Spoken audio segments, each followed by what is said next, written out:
হ্যাঁ খুব ভালো আছে। কি যেন বলছিলি তুই? আমি একটা ড্রেসের কথা বলছিলাম। হ্যাঁ তোকে যেন কি বলছিলাম, মানে আমার বউ মানে এত ভালো না, মানে কি বলবো তোকে, আমাদের মানে ওর কোনো চাহিদাই নাই। 2 বছর আমাদের বিয়ে হলো, তো কখনো বলেনি এটা কিনে দাও ওটা কিনে দাও, মানে এরকম মানে মানে বউ পাওয়া মানে খুবই ভাগ্যর ব্যাপার, মানে তোকে কি বলবো। হ্যাঁ তুই যেন কি বলছিলাম। হ্যাঁ, চা করেছে।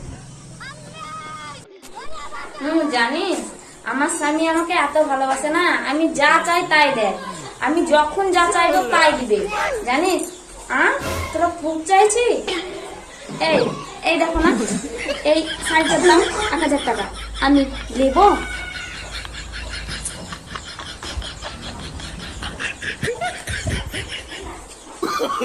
এই দেখ, আমি বললাম না আমাকে সব পয়সা দিয়ে দেবে, আমি 1,000 টাকা দিচ্ছি।